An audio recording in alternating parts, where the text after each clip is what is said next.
আল্লাহ তাআলা বলতেছেন এটা করবা না, একে অপরকে খারাপ কাজের প্রতি সাহায্য করবা না, একজন আরেকজনকে গান শেয়ার করবা না, একজন আরেকজনকে মেয়ে দেখাবা না, একজন আরেকজনকে খারাপ কিছু দেখাবা না, একজন আরেকজনের সাথে গুনাহের কোনো কাজের ক্ষেত্রে সাহায্য করবা না। ইত্তাকুল্লাহ, এরপর আসছে ইত্তাকুল্লাহ, আল্লাহকে ভয় করবা। যদি না করো এইটা হচ্ছে মেন কথা। ইন্নাল্লাহা শাদীদুল ইকাব, নিশ্চয়ই আল্লাহ তাআলা কঠোর শাস্তিদাতা। আল্লাহ তাআলা নিজে বলতেছেন ইন্নাল্লাহা শাদীদুল ইকাব।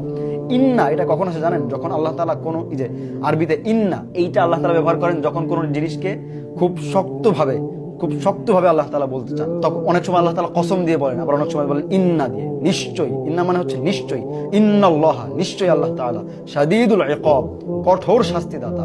এটা যেন মনে থাকে। ওকে শাস্তি দিবে কেন?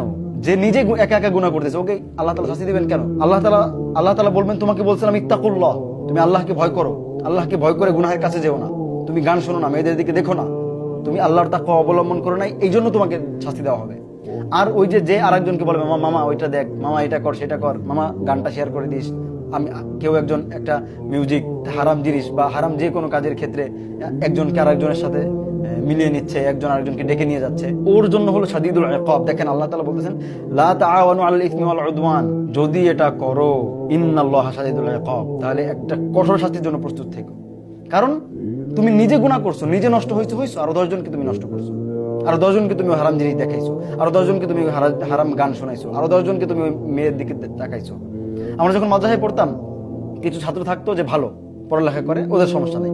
কিছু ছাত্র যারা নিজেরা একা একা দুষ্টামি করতো, কিছু ছাত্র এরকম ছিল যারা নিজেরা দুষ্টামি করতো আরো 10 জনকে নষ্ট করতো। তো উস্তাদরা ওই সকল ছাত্রদের ব্যাপারে যারা নিজেরা নষ্ট এবং আরো 10 জনকে নষ্ট করতো, ওদের ব্যাপারে মারাত্মক কঠোর ছিল। আমার এই আয়াতটা পড়ার পর বুঝে আসলো যে আল্লাহ তাআলা বলতেছেন তুমি যদি গুনাহের কাজে কাউরে সাহায্য করো, ইন্নাল্লাহা শাদীদুল ইকাব, আল্লাহ তাআলা মহা এবং কঠোর আযাবদাতা, কঠোর শাস্তিদাতা। এটা মনে রাখো। দেখ আজকের এই বক্তব্য থেকে এটাই বোঝা গেল যে আপনি ভালো জিনিস, ভালো যে ওয়াজ শুনবেন সেটা মানুষকে শোনাবেন, ভালো যে ওয়াজ দেখবেন সেটা মানুষকে দেখাবেন। গান পাইলে নিজেও শুনবেন না, মানুষকে দেখাবেন না। আল্লাহ তাআলা বলতে ওয়ালা তাআওয়ানু আলাল ইসমি ওয়াল উদওয়ান, খারাপ কাজের ক্ষেত্রে সাহায্য করবা না, খবরদার। ওয়াত্তাকুল্লাহ, আল্লাহকে ভয় করবা।